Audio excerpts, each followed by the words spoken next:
Coucou, alors tu sais qu'en ce moment je suis dans mon tour du monde et que je suis dans mon étape du Brésil, dans laquelle je reste un bon moment d'ailleurs, parce que je suis complètement folle amoureuse de ce pays et notamment de Rio. Et en fait quand je t'avais dit que je t'avais dit que je partais pour un tour du monde en mode zéro déchet et que mon objectif c'était d'être le plus zéro déchet possible dans les différents pays.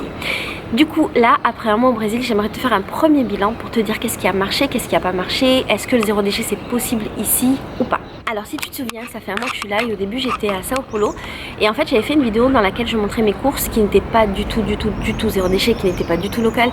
C'était des courses que j'avais fait à Carrefour et pour revenir sur ces courses là, le truc c'est que j'étais à Sao Paulo dans une toute petite ville qui s'appelle Taboté je crois. J'étais dans une toute petite ville, ça faisait quelques jours que j'étais là et en fait je pouvais pas vraiment sortir toute seule, c'était compliqué, j'avais pas trouvé de marché et j'avais besoin d'un petit moment pour m'acclimater et là où m'avait amené mon pote c'était Carrefour, donc c'est comme ça que je m'étais retrouvée là-bas. Depuis je suis à Rio et les choses ont vachement évolué. Alors depuis que je suis à Rio, j'ai découvert les marchés de rue, j'ai découvert les petits marchands de rue aussi. Et j'ai découvert les petits magasins de la ville. Donc je suis à l'intérieur de la ville, j'ai plus accès aux grands magasins genre Carrefour et compagnie, ce qui m'arrange parce que c'est pas du tout les endroits où j'ai l'habitude d'aller. Et ça m'arrange énormément parce que ça me permet d'effectivement acheter des trucs en zéro déchet. Et c'est assez positif. Quand j'achète mes fruits et légumes au marché par exemple, j'utilise mon sac, mon tote bag. Et quand j'achète des choses dans la rue, j'essaye au maximum d'utiliser mon tote bag aussi. Mais il y a des choses qui ne fonctionnent pas et qui sont très difficiles encore pour moi. Par exemple, quand j'achète des fruits et légumes dans la rue, souvent ils sont emballés, pré-emballés dans du plastique et je peux rien y faire. Donc pour l'instant, j'ai pas encore réglé ce problème. Je pourrais décider de ne pas les acheter, effectivement. Je pense qu'à terme, c'est ce qui se passera. Mais ces fruits-là et ces légumes-là, c'est les moins chers. Et il y a tout le temps des promos et c'est genre 1 rial un sachet de fruits ou un sachet de légumes. Et 1 rial, ça correspond à peu près à 20 centimes d'euros. Donc par rapport à mon budget, c'est ce qui est le plus simple. Quand je mange dehors, j'essaye de manger en mode zéro déchet. Alors tu sais, avant j'étais en Asie et quand j'étais en Asie, je mangeais dehors et on me donnait toujours des emballages jetables. Et puis je m'étais dit, ah mais quand je serai dans un autre continent, je serai en mode zéro déchet, ce sera plus facile. Nanana. En fait non, c'est pas plus facile. Ici en fait, quand tu manges dehors, la plupart des trucs sont secs. Donc ma lunchbox, elle me sert pas vraiment pour l'instant. Tu sais, je pensais aller chez les commerçants et demander à ce qu'on remplisse ma lunchbox de Quetch plutôt qu'on me donne quelque chose dans un emballage. En fait ici c'est un petit peu différent. Du coup ce que j'ai pris le parti de faire, c'est d'avoir le couvercle de ma lunchbox et de l'utiliser pour qu'on me donne à manger, mais bon c'est pas hyper pratique. Donc pour l'instant j'ai pas trop de solutions. La seule solution que je vois, c'est d'utiliser, tu sais, les pochettes pour mettre les sandwichs, c'est les pochettes zéro déchet. Je pense que je vais demander à Quetch de m'en donner une parce que j'adore Quetch. Je les aime beaucoup, je les connais bien. On a passé toute la tournée des pique-niques ensemble et c'était vraiment chouette. Et en fait, ils ont une pochette refermable avec un revêtement à l'intérieur qui, je crois, est en plastique mais ou en silicone, enfin je sais pas quoi. Et donc ça peut être ma solution pour éviter de produire des déchets. Parce qu'ici, en fait, quand on te donne à manger, c'est tout le temps dans des emballages en papier avec des serviettes. Donc pour la serviette c'est bon, j'ai pas besoin parce que j'ai mon mouchoir. Mais ça peut être une bonne solution. En tout cas pour le moment j'ai encore des déchets papier. Ce que j'ai fait aussi à la plage et qui a fonctionné, c'est que j'ai amené justement mon couvercle de la Quetch.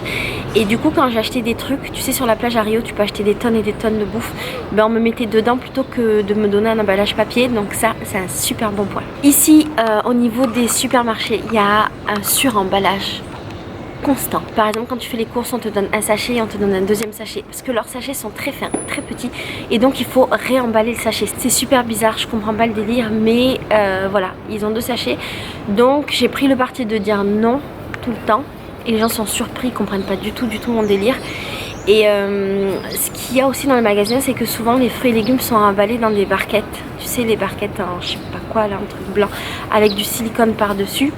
Mais j'ai réglé ce problème là en achetant directement dans la rue ou en achetant chez les petits commerçants dans les marchés. Ce qui fonctionne bien et je suis très contente, c'est l'eau. En fait quand j'avais dit que je partais faire un tour du monde zéro déchet, que je partais au Brésil, il y a des gens qui s'étaient moqués de moi sur certains forums pour dire mais t'arriveras jamais à être en mode zéro déchet au Brésil parce que l'eau n'est pas potable. En fait l'eau est potable ici mais elle est vraiment pas bonne du tout. Du coup les gens ne la boivent pas, mais les gens ont l'habitude d'avoir de l'eau filtrée. En fait dans toutes les maisons il y a un filtreur d'eau, que ce soit un filtreur qui est accroché au mur ou que ce soit un appareil.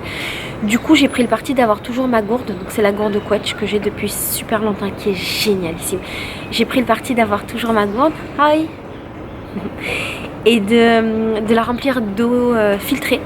Et en fait ce qui est génial avec la gourde, c'est qu'elle dure super longtemps. Et pour te donner des exemples, parfois je la mets le matin, je vais à la plage toute la journée et en fin de journée mon eau est toujours fraîche et ça c'est génial.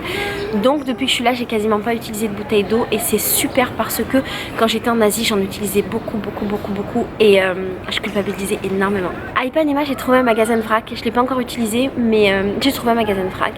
Le problème que j'ai, c'est que je sais pas vraiment si c'est cher ou pas cher, je me rends pas bien compte parce qu'en fait finalement j'ai pas encore tous les prix, donc j'attends de voir.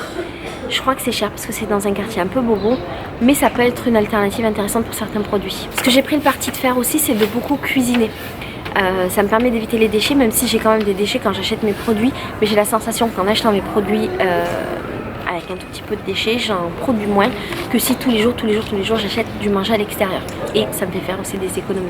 Du coup, ce premier bilan d'un mois au Brésil, au début je pensais qu'il était mitigé, mais en tournant ma vidéo je m'aperçois qu'en fait il est plutôt positif. Je suis pas encore zéro déchet, loin de là, j'en produis encore plein. Hier encore j'ai acheté des pains de queso, c'est des petits pains au fromage qui sont trop bons.